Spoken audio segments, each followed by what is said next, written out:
महाराज जी, आपके चरणों में कोटि कोटि प्रणाम। महाराज जी, वैवाहिक जीवन में ब्रह्मचर्य के क्या नियम है? संतान प्राप्ति के सिवा भोग पाप है जैसा सुना है, परंतु धर्म पत्नी नियम पालन में साथ ना दे। महाभारत ग्रंथ में, शास्त्र में, जो जिनका पाणी ग्रहण संस्कार हो गया है, जब पत्नी मासिक धर्म से युक्त होकर 7 दिन बाद पवित्र हो जाए, फिर पवित्र तिथियों का त्याग करते हैं, जैसे एकादशी है या पूर्णिमा है या भगवत जन्मोत्सव है, राधाष्टमी, कृष्ण जन्माष्टमी, रामनवमी, नौ दुर्गा आदि, इन पवित्र तिथियों का त्याग करते हुए महीने में एक बार, ऐसा शास्त्र सम। पर उसे हम इसलिए व्यक्त नहीं करते कि जितना अधिक दोनों मिलकर संयम कर सको अच्छा है, पर यदि नहीं संयम तो एक बार का लिखा है कि जब तक मासिक धर्म से युक्त माताएं बहनें रहती तब तक स्पर्श भी न करे, मतलब उस भावना से, और जब पवित्र हो जाए तो एक बार के लिए, ऐसा शास्त्र में वर्णन है, तो वो पवित्र रहेंगे और उस शरीर स्वास्थ्य भी ठीक रहेगा और संतान उत्पत्ति के लिए भी मंगल में माना गया। अब जैसे संतान हो गई है और हमारी वासना अभी शांत नहीं हुई है, तो ऐसा अन्य की तरफ न देखे, धर्म से चले, तो इसमें कुछ सुख है नहीं ऐसा अनुभव हो जाएगा।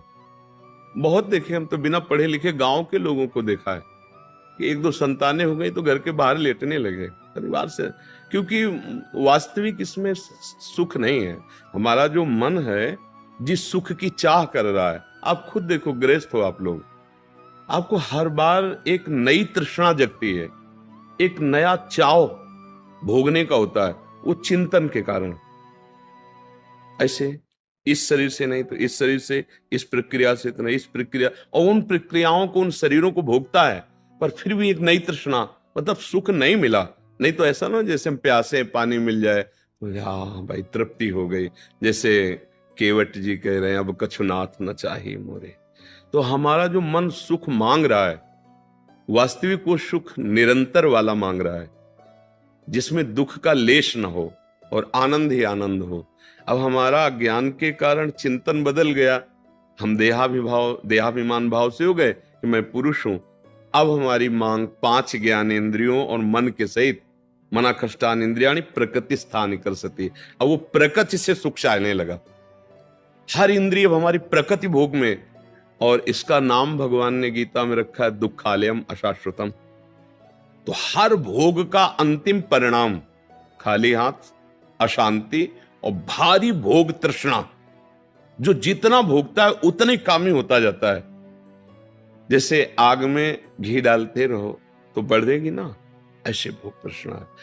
तो अपनी भोग तृष्णा हम पूरी त्याग नहीं सकते, इसलिए हमारे को प्रवृत्ति मार्ग मिला है, गृहस्थ धर्म, पाणी ग्रहण संस्कार, धर्म पूर्वक पत्नी को स्वीकार करके दोनों एक दूसरे की मनोवृत्तियों को मिलान करें, धर्मयुक्त, अर्थात एक दूसरे से प्रेम बनाए हुए आजीवन, अन्य दूसरे का कैसी भाव से।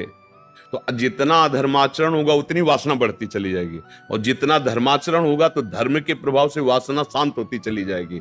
तो इसीलिए व्रत नियम लगा दिया गया कि आपने जो पाणी ग्रहण किया है बस उसमें, और उसमें भी 1 महीने में एक बार, जो हमने शास्त्रों में पढ़ा कि मासिक धर्म के 7 दिन, 7-8 दिन तक बिल्कुल नहीं, और जब वो पवित्र हो जाए तब फिर ऐसा करें।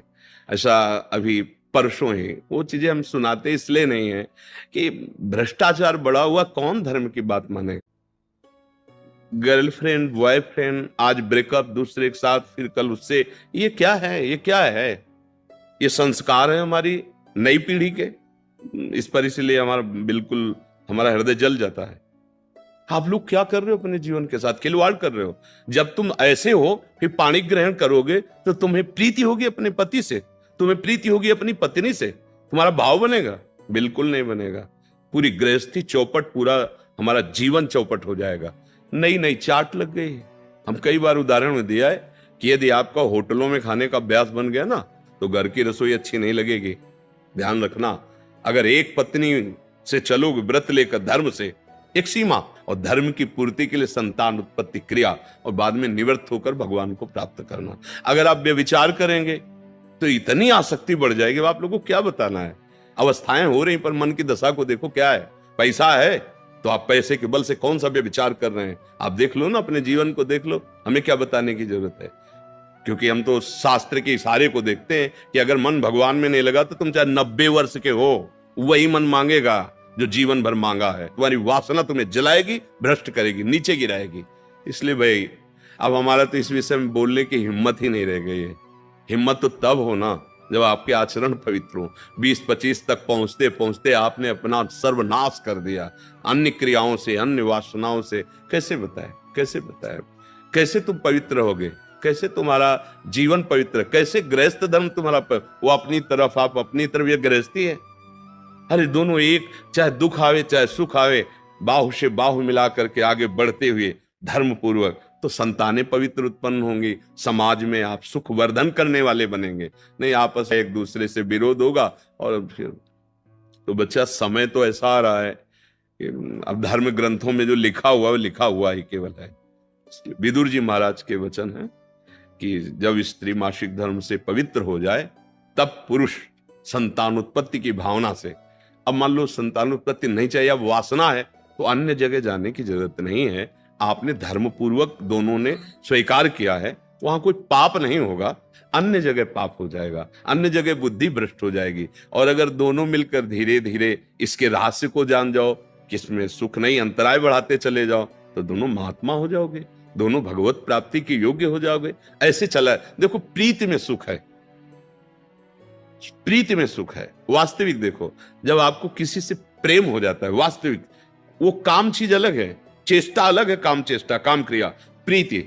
तो प्रीति में उसके दर्शन से, संभाषण से, उसको खिलाने से, पिलाने से, उसको सुख देने से एक हृदय में विशेष आनंद आता है। अपने प्यारे को सुखी देख करके एक सुख आता। अब यहां क्या है, अपने प्यारे से प्यार नहीं है, स्वार्थ खेल रहा है, वासना खेल रही है। आप देखो ना, नहीं ऐसा नहीं हुआ है। अगर ऐसा भी हुआ है कि पाणी ग्रहण संस्कार हो गया, फिर पति के पैर टूट गए या किसी तरह, तो पूरे जीवन तन मन से वो उसको सहयोग किया है और लोकों पर विजय प्राप्त की, पुण्य लोकों पर विजय प्राप्त। अब क्या आप स्वस्थ हो, आपके पास अगर उनकी मनोकामना पूर्ण करने लायक अर्थ नहीं तो वो आपकी नहीं, वो आपकी मनोकामना के विपरीत हो तो वो आपकी नहीं। ये कोई प्रेम है, ये कोई धर्म है, ये कोई बाजार की वस्तु है। आज का समाज भगवान बचावे, हमारी मति गति के तो परे है, पर आप सब हमारे घर के हैं, आप हमारी आत्मा हैं, इसलिए हम सलाह देते हैं, जो हुआ सो हुआ, अब सुधार लो। ऐसे आचरणों से किसी को ना यहाँ शांति मिलेगी, ना परलोक में